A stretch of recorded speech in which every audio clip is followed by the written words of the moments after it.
इसमें कह रहा है कि k संख्याओं का औसत x है। यदि किन्हीं दो संख्याओं में से प्रत्येक में से 48 घटाया जाए तो नया औसत ये हो जाता है। k का मान कितना होगा? ठीक है, k का यहाँ पर मान बताना है। ये तो आपका सीधे सीधे बन जाएगा। देखिए यहाँ पे भैया कह रहा है किन्हीं दो संख्याओं में से प्रत्येक 48 घटा दिया जाता है। ठीक है, अगर 48 दो जगह से घटा दिया जाए तो टोटल कितना कम हो जाएगा? टोटल यहाँ पर 96 कम हो जाएगा। 48 96 कम हो जाएगा। ये टोटल 96 कम होने की वजह से एवरेज कम हो गया है। एवरेज कितना कम है? पहले आपका x था, बाद में कितना एवरेज कम हो गया है? 12 कम हो रहा है ना, तो 12 एवरेज कम हुआ है। 12 क्या हुआ है? एवरेज कम हुआ है। तो ये बताइए एवरेज का मतलब क्या? एक संख्या में 12 की कमी। अगर एक संख्या में 12 की कमी हो रही है तो हमारे पास टोटल कितनी संख्या है? k संख्या है। तो k में कितने की कमी हो जाएगी? इतने की कमी हो जाएगी।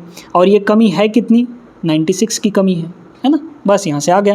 तो 12 8 96, k की वैल्यू कितनी हो जाएगी? यहाँ पर 8 हो जाएगी। Option number B is the correct answer. सीधे सीधे आपको कमी देखना था। दोस्तों अगर आप लोग रेलवे के किसी भी एग्ज़ाम की तैयारी कर रहे हैं, चाहे वो आरआरबी, एनटीपीसी हो, ग्रुप डी हो, एएलपी हो या टेक्नीशियन हो, तो आपको मैथ्स पढ़ने के लिए कहीं भटकने की ज़रूरत नहीं है। हमारे रेलवे युग बैच से जुड़कर आप लोग अपना कंप्लीट मैथ्स पढ़ सकते हैं रेलवे के सभी एग्ज़ाम के लिए। इस बैच में हम आपको कंप्लीट मैथ्स पढ़ाएंगे, यानी कि अरिथमेटिक के साथ साथ आपको एडवांस भी पूरा कराया जाएगा। साथ ही ये बैच हमारा बाइलिंगुअल होने वाला है, तो किसी भी लैंग्वेज के बच्चों को यहाँ पर कोई दिक्कत नहीं होने वाली है, बड़े आराम से पढ़ सकते हैं। इस बैच की फ़ीस सिर्फ और सिर्फ 99 रुपीज़ रखी गई है। 99 रुपीज़ में आप लोग कंप्लीट मैथ्स पढ़ सकते हैं।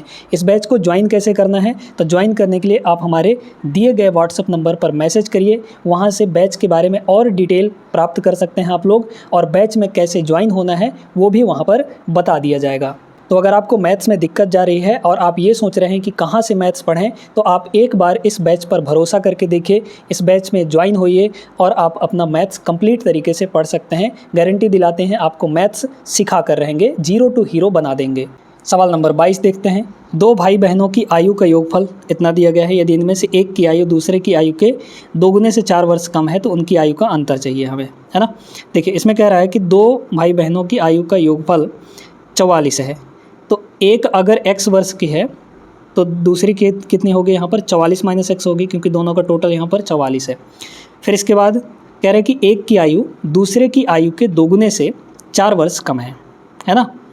एक की जो आयु है वो दूसरे की आयु के दोगुने से, दूसरे का आयु का दोगुना करिए, या फिर आप इसको ऐसे समझिए, यहाँ पे हम इसको ऐसे ले रहे हैं, x को इधर रखिए, है ना, इसको ऐसे रखिए। तो ये जो है एक की आयु दूसरे की आयु के दोगुने से, इसके डबल से कितना वर्ष कम? 4 वर्ष कम है ना। दोनों के बीच का डिफरेंस हमें चाहिए। चलिए निकाल लेते हैं, कितना होगा डबल से। ठीक है, ये 4 इधर आ जाएगा तो 48 हो गया, है ना, is equal to 2x plus x 3x हो गया। यानी कि x की वैल्यू कितनी आ गई? यहाँ पे x की वैल्यू आ गई 16। तो एक ठो आपका 16 होगा और दूसरा कितना होगा? 44 माइनस x, है ना। तो 44 में से आप 16 घटा लीजिए तो 8, 3 में से 1 गया 2, 28 आ जाएगा। ठीक है, इन दोनों का हमें डिफरेंस चाहिए था। कितने का डिफरेंस है? 12 साल का। तो 12 करेक्ट आंसर होगा ऑप्शन नंबर ए। समझ में आई बात ना? क्लियर हो गया होगा। आगे चलिए दोस्तों, अलजेब्रा का ये एक ऐसा कॉन्सेप्ट है जो लगभग ना के बराबर देखने को मिलता है रेलवे के एग्जाम्स में, है ना, लेकिन यहाँ पर पूछ लिया गया है। बहुत बेहतरीन कॉन्सेप्ट है। इसमें अगर आप इनको क्यूब करके जोड़ने घटाने लगे तब तो हो गया आपका। और ये सवाल बहुत आसान है, बहुत ही आसान है। ठीक है, हम बता सकते हैं कि इसका आंसर क्या होगा अभी, है ना। एक तो यहाँ पर देखिए कि ये नहीं होगा, सीधी सी बात है, ये भी नहीं होगा, क्योंकि 4 से ये दोनों नहीं कट रहे हैं, है ना। ये 17 चौके 68, 4 से ये भी कटेगा क्या? ठीक है, 4। इन दोनों में से कोई एक ऑप्शन होगा, है ना। और दूसरा यहाँ पर देख लीजिए 7 का मल्टीपल कौन है, या फिर 3 का मल्टीपल देख लीजिए, या फिर 9 का मल्टीपल देख लीजिए। 9 का भी मल्टीपल देख सकते हैं। 9 का मल्टीपल, 9 कट गया, 8 6 14, 14 3 17, ये नहीं कटेगा। 9 से ये नहीं कटेगा, एक ही ऑप्शन बचा है, ये इसका करेक्ट आंसर हो जाएगा। अब ये हुआ क्यों, इतना जल्दी हम कैसे लगा लिए, आपको भी सिखाते हैं। बहुत बेहतरीन कॉन्सेप्ट है इसका, समझिए। जब भी आपके पास कुछ ऐसे दिया हो a प्लस बी प्लस सी, अगर इन तीनों का सम 0 के बराबर है तो इनके क्यूब का सम जो होता है, अगर तीनों का सम, अलजेब्रा का ये एक फार्मूला ही है, बताएंगे कभी इसके बारे में, लेकिन अभी इसका कॉन्सेप्ट समझ लीजिए, ठीक है ना। तो तीनों के क्यूब का जो सम होता है दोस्तों, ये आपका होता है 3ABC, 3ABC, सीधा सीधा ये वाला फॉर्मूला है आपका, है ना। चलिए बताइए, तो यहाँ पे a प्लस बी प्लस सी अगर तीनों का सम 0 के बराबर है तो उनके क्यूब का जो सम होता है ये सीधे सीधे 3ABC के बराबर होता है। यहाँ पे देखिए, ये a है, ये -7b है, ये -17 आपका c है। तो अगर हम इन तीनों को जोड़ेंगे तो -7 और -17 हो गया -24, तो -24 और +24 हो गया 0, यानी a प्लस बी प्लस सी 0 हो रहा है, यानी इन तीनों का जो क्यूब का सम है वो 3ABC होगा। तो 3a का मतलब 24, b का मतलब -7 और c का मतलब यहाँ पे -17, बस इन्हीं को हमें मल्टीप्लाई करना था। लेकिन अब देखिए डिविजिबिलिटी रूल, दिमाग लगाइएगा थोड़ा, इसमें 4 है, 6 चौके 24 4 है, 4 का मतलब क्या, लास्ट के 2 अंक 4 से कटने चाहिए। तो 4 का डिविजिबिलिटी आप देख सकते हैं कि यहाँ पे 50 है, 4 से नहीं कटेगा, यहाँ 45 है, 4 से नहीं कटेगा। 2 ऑप्शन तो ये पहले ही छट गए। अब सुनिए, इसमें 3 और यहाँ भी 3 है, क्योंकि ये 3 8 24 है ना, तो 3 3 9, 9 का मल्टीपल होगा हमारा आंसर। 9 से ये नहीं कटता, क्योंकि भाई 9 कट गया, 6 3 9 कट गया, 8 बचा है, नहीं कटेगा ये 9 से कट जाएगा। कैसे देखिएगा, यहाँ पे अगर देखा जाए तो 6 5 11 और 8 8 16, 11 और 16 कितना होता है 27, है ना भाई। डिजिटल सम कितना है 27, 27 9 से कट जाता है, मतलब यही आपका करेक्ट आंसर होगा। बाकी इन सबको मल्टीप्लाई अगर करेंगे तो यही बी ऑप्शन आपका करेक्ट आंसर आ जाएगा। क्लियर है बात। अच्छा, एक और भी तरीका है कि यूनिट डिजिट भी लगा सकते हैं इसमें। कैसे समझिए, 3 चौके 12 2 आया, 7 सते 49 9 आया, तो 9 दूना 18 इकाई का अंक, यहाँ पर 8 भी आ सकता है, तो यूनिट डिजिट भी लगा सकते हैं। यूनिट डिजिट सिर्फ एक ही ऑप्शन में 8 है, बी ऑप्शन करेक्ट हो गया। कहीं से भी घुमा फिरा के कान किधर से भी पकड़िए, आना आंसर वही है ना। और ये अप्रोचेस आपको, ये कान पकड़ने के तरीके आपको सीखने पड़ेंगे। आगे चलिए नेक्स्ट पर, ये वाला जो टाइप है ना पाइप एंड सिस्टम का, ये वाला टाइप आपके समथिंग टेक्नीशियन ग्रेड 3 में बहुत ज़्यादा पूछा गया था और यहाँ भी पूछा गया है। 1 सेकंड के अंदर इसको लगा सकते हैं आप लोग सीधे सीधे। इसमें ये बोला गया है कि भैया 2 नल हैं, भर रहे हैं 4 घंटे और 11 घंटे में भर सकते हैं। 2 नल, एक टंकी को 4 घंटे और 11 घंटे में भर सकते हैं। तीसरा नल जो है उसे 11 घंटे में खाली कर सकता है।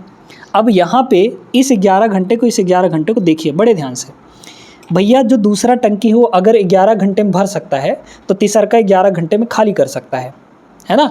यानी ये जो दूसरा टंकी है वो जितना काम भरने में लगाएगा, जितना टाइम भरने में लगाएगा उतने ही टाइम में वो खाली कर देगा। यानी कि इसका काम 20, दूसरे वाले का काम और तीसरे वाले का काम आपस में कैंसिल आउट हो जाएगा अगर सब मिलाकर काम करेंगे तो। ठीक है, कह रहा है यदि सभी नल एक साथ खोल दिए जाएँ, सबको एक साथ खोल दीजिए, पहल का, दूसर का, तीसर का, तो दूसरा जितना भर रहा है तीसरा उतना खाली कर दे रहा है, तो दोनों का काम कैंसिल आउट हो गया। मतलब काम सिर्फ कौन कर रहा है, पहला वाला काम कर रहा है भरने का, और कितने घंटे में भर देगा वो 4 घंटे में, 4 घंटे में पूरी टंकी भर देगा। कह रहा है तो खाली टंकी को 1/4 भरने में कितना समय लगेगा, ये बताइए। पूरी टंकी भरने में 4 घंटा लग रहा है तो 1/4 भरना है, मतलब 1/4 टाइम भी लगेगा, तो 1 घंटा सीधे सीधे इसका आंसर आ जाएगा। ऑप्शन नंबर डी इसका, फर्स्ट इसका करेक्ट आंसर होगा। समझ में आई बात। बाकी आप बेसिक से लगाएंगे तो भी यही आंसर आएगा। इस सवाल को तो भैया 1 सेकंड के अंदर लगाना होता है। मूलधन इतना है, इतना आसान दिया गया है ना, देखिए बहुत आसान दिया गया है। 5% वार्षिक दर से 2 साल का साधारण ब्याज कितना होगा। 1 साल का 5% तो 2 साल का कितना होगा। यहाँ पे चक्रवृद्धि ब्याज नहीं है कि हम लोग इसमें वो लगाने चलें, सक्सेसिव लगाने चलें, बिल्कुल नहीं। 5% 1 साल का, तो 2 साल का कितना होगा, सीधे सीधे 10%, क्योंकि सिंपल इंटरेस्ट जो है हर साल का बराबर बनता है। तो 1 साल का अगर 5% है तो 2 साल का कितना होगा 10%, 1000 का 10% 100 रुपया। आ गया आंसर। चलिए इसको देखिएगा, इसमें क्या कह रहा है, एक टेलीविज़न की कीमत 50,000 है। एक विक्रेता कीमत के पहले 70% पर, शुरू के 70% पर वो 15% का डिस्काउंट देता है, और बाकी जो प्राइस है यानी कि 30% जो बचा, देखिए 70% में वो 15% का डिस्काउंट दे रहा है, 70% रुपये पर वो 15% का डिस्काउंट दिया, और बाकी बचा कितना 30%, क्योंकि ओवरऑल वैल्यू तो 100% होगी, 70 यहाँ तो 30 यहाँ। इस पे वो 5% का डिस्काउंट देता है। हमें कुल छूट प्रतिशत निकालनी है। इनका ले लीजिए रेशियो, 0 से 0 ख़त्म हो जाएगा। 7 पे 15 का डिस्काउंट, तो 7 × 15, 15 7 105% यहाँ हो गया, प्लस यहाँ 5 3 15 हो जाएगा, तो ये हो गया आपका 15, है ना। डिवाइड बाई 7 3 10 करेंगे हम लोग, क्योंकि हमें ओवरऑल निकालना है ना। तो 120/10, 120/10 यानी कि 12%। 12% करेक्ट आंसर होगा ऑप्शन नंबर ए। सिंपल सा सवाल था, बहुत आसान। ये भी पाइप एंड सिस्टम का सवाल है, बढ़िया प्रश्न है ना। कह रहा किसी टंकी को 2 नल M और N द्वारा भरा जा रहा है। M 18 घंटे में भर सकता है और N उसे 9 घंटे में भर सकता है। एक तीसरे टंकी के तली में रिसाव द्वारा, मतलब कि एक छेद और है नीचे साइड, जो कि भरी हुई टंकी को 27 घंटे में खाली कर सकता है। रिसाव जारी रहने पर यदि दोनों नल खुले रहने, ठीक है, मतलब तीनों एक साथ काम करेंगे तो कितना टाइम लगेगा, है ना। देखिए, तो यहाँ पर एक भर रहा है 18 घंटे में पहिल का, दूसरा भर रहा है 9 घंटे में, तीसरा खाली कर रहा है यहाँ पर 27 घंटे में, है ना। इन सब का एलसीएम लीजिए। 18 9 का तो 18 ही आ जाएगा, 18 और 27 का लीजिए, बताइए कितना होगा। 18 और 27, 18 और 27 क्या कॉमन है यहाँ पे, 9, तो यहाँ 2 यहाँ 3, तो 9 छक्के 54, ठीक है, 54 आ गया। 54 हमारा एलसीएम हो गया, मतलब कि 54 लीटर कैपेसिटी है, मान लीजिए यहाँ पे पूरे टंकी की 54 लीटर। 54 लीटर डिवाइड बाई 18 करेंगे 3 आएगा, मतलब 1 घंटे में 3 यूनिट भरता है पहला वाला। 54/9 करेंगे 6 आएगा, 54/27 करेंगे 2 आएगा। लेकिन ये खाली कर रहा है तो इसका माइनस एफिशिएंसी, जो खाली करने वाला होता है, जो नेगेटिव काम कर रहा होता है, उसका एफिशिएंसी माइनस लेते हैं, ठीक है। अब चलिए, तीनों रिसाव जारी रहने पर दोनों नल खुले रहें, ठीक, यानी कि रिसाव भी हो रहा है, इधर नल काम भी कर रहे हैं। तो ये बताइए कि ये भरने वाले 1 घंटे में कितना भरेंगे, 6 3 9, 9 भरेंगे तो ये 2 खाली कर देगा। भाई ये 9 भरेंगे, ये 2 खाली कर देगा, तो ओवरऑल कितना भराया हमारा, 9 - 2 यानी कि 7 ही भराया। भरना कितना था हमें, 54 लीटर। 1 घंटे में कितना भरा रहा है, 7 लीटर, तो बस डिवाइड कर लीजिए। तो 7 सते 49, बचा यहाँ पर 5/7, तो 7 सही, 7/5, sorry 5/7, option number B correct हो जाएगा। सवाल नंबर 28 देखते हैं यहाँ पे। एक ट्रेन 3 घंटे तक 72 की चाल से चलती है, फिर 1.5 घंटे तक 60 की चाल से चलती है। ट्रेन की औसत चाल बतानी है। एवरेज स्पीड का फार्मूला क्या होता है, distance upon time, total distance upon total time, है ना। चलिए लगाइए। तो पहले हम लोग लिखेंगे टोटल डिस्टेंस, बताइए यहाँ कितना डिस्टेंस चला। डिस्टेंस क्या होता है फार्मूला, स्पीड इंटू टाइम, तो 72 × 3, 72 के 3 गुना, 7 × 21 और 3 दूना 6, 216 किलोमीटर यहाँ प्लस इन दोनों की मल्टीप्लाई, 15 छक्के 90, 90 हो गया, डिवाइड बाई टोटल टाइम हमें लिखना है। यहाँ 3 घंटे, यहाँ 1.5 घंटे, तो 4.5 घंटे यानी कि 4.5 आ गया। दोनों को जोड़ लीजिए, कितना होगा ये, 90 10 100 300, 306, है ना, ये हो गया 306, डिवाइड बाई यहाँ पर 45, है ना। डेसिमल हटाएंगे तो नीचे 10 आएगा, ऊपर 0 लगा लीजिए। भाई नीचे के डेसिमल हटाएंगे तो ऊपर 0 लगेगा। काटिए यहाँ पे, 9 से कटेगा क्या, कट जाएगा 9 से, 9 से ये 5 बार में कट जाएगा। 9 × 3 = 27, बचा आपका 3, तो 9 चौके 36, ठीक है, कट गया। 34 दूना 68 आ जाएगा, 68 kmph, option number A correct हो जाएगा। भाई 340 डिवाइड बाई 5 करेंगे तो 68 आएगा, ठीक है। क्वेश्चन नंबर 29 देखिए, बड़ा खतरनाक, बहुत बेहतरीन प्रश्न है और सिंपल तरीका आपको बताएंगे, ध्यान से समझिए। कह रहा है 2 ट्रेनें हैं एक्स और वाई, समांतर पटरियों पर चल रही हैं, पैरेलली चल रही हैं। ट्रेन एक्स की लंबाई 200 मीटर और ट्रेन वाई की लंबाई यहाँ पर 300 मीटर है। अच्छा, ट्रेन एक्स जो है 72 की स्पीड से चल रही है, ट्रेन वाई का हमें नहीं पता स्पीड, है ना। फिर यदि ट्रेन विपरीत दिशाओं में चलती हैं तो 15 सेकंड में एक दूसरे को पार कर लेती हैं। यदि ट्रेनें समान दिशा में चलेंगी तो तेज़ चलने वाली ट्रेन धीमी चलने वाली ट्रेन को कितने समय में ओवरटेक करेगी। ओवरटेक करने का मतलब है पार करेगी कितने समय में, है ना। चलिए देखिएगा, 2 कंडीशन है। एक कंडीशन ये है कि दोनों एक ही डायरेक्शन में चल रही हैं, और दूसरा कंडीशन ये है कि एक इधर चल रही है तो एक इधर चल रही है, विपरीत डायरेक्शन में चल रही है ना। अब ऐसे केस में जब दोनों ऑब्जेक्ट मूविंग हो तो रिलेटिव स्पीड लिया जाता है ना, रिलेटिव स्पीड। ये ट्रेन एक्स है, ये ट्रेन वाई है, ये ट्रेन एक्स है, ये ट्रेन वाई है। हमें नहीं पता है, हमें नहीं पता है यहाँ पे कौन तेज़ चल रहा है कौन धीमा चल रहा है, हमें नहीं पता, बिल्कुल भी नहीं पता, ठीक है। लेकिन एक चीज़ और है कि अगर एक ट्रेन दूसरे ट्रेन को पार कर रही है, चाहे किधर से भी पार करे, चाहे ऐसे ऐसे पार करे, मतलब कि एक ही डायरेक्शन में चलते हुए पार करे, चाहे उल्टे डायरेक्शन में चलते हुए पार करे, अगर पार कर रही है तो जो डिस्टेंस कवर होगा पार करने में वो होता है ट्रेन दोनों की लंबाई का सम। दोनों ट्रेन की लंबाई का सम कितना होगा, 200 और 300 यानी कि 500। यानी कि चाहे इधर से पार करे चाहे इधर से पार करे, डिस्टेंस बराबर कवर करना पड़ेगा, यानी कि 500 मीटर। ये बात समझ में आ गई, ठीक है। अब सुनिए, यहाँ पर कह रहा है कि भैया विपरीत दिशाओं में चल रहे हैं तो 15 सेकंड का टाइम लगता है, ठीक है। तो आप सभी जानते हैं कि जो स्पीड होता है वो डिस्टेंस अपॉन टाइम होता है, या फिर हम यूँ कहें कि distance equal to speed into time होता है। विपरीत दिशा में चलेगी तो डिस्टेंस कितना कवर करेगी, 500 is equal to speed into time. अब हमें यहाँ पे मेन चीज़ है स्पीड लिखना, लेकिन टाइम यहाँ पर दिया गया है 15 सेकंड का, ठीक है। ये बात क्लियर हो गई। अब बताइए यहाँ पे स्पीड क्या होगा। विपरीत दिशाओं में जो स्पीड होता है वो आपका यहाँ पर जुड़ जाता है, विपरीत दिशाओं में स्पीड जुड़ जाता है, और एक ही डायरेक्शन में जो रिलेटिव स्पीड होता है वो घट जाता है। ये चीज़ आपको ध्यान रखना है। एक ही डायरेक्शन में चलेंगी तो रिलेटिव स्पीड घट के आएगा, विपरीत डायरेक्शन में चलेंगी तो रिलेटिव स्पीड जुड़ के आएगा। चूँकि विपरीत डायरेक्शन में चल रही हैं, बोला है ना, तो 15 सेकंड लग रहा है, इसका मतलब जुड़ कर आएगा। तो पहले ट्रेन की स्पीड कितनी है, 72, और दूसरे का हमें नहीं पता, मतलब वाई का नहीं पता, तो वाई मान लीजिए यहाँ पे, है ना। चलिए 15 इधर आके डिवाइड होगा, 72 घट जाएगा। एक सेकंड रुकिएगा अभी, है ना, रुकिएगा। ये जो था 72 आपका ये kmph में था, है ना।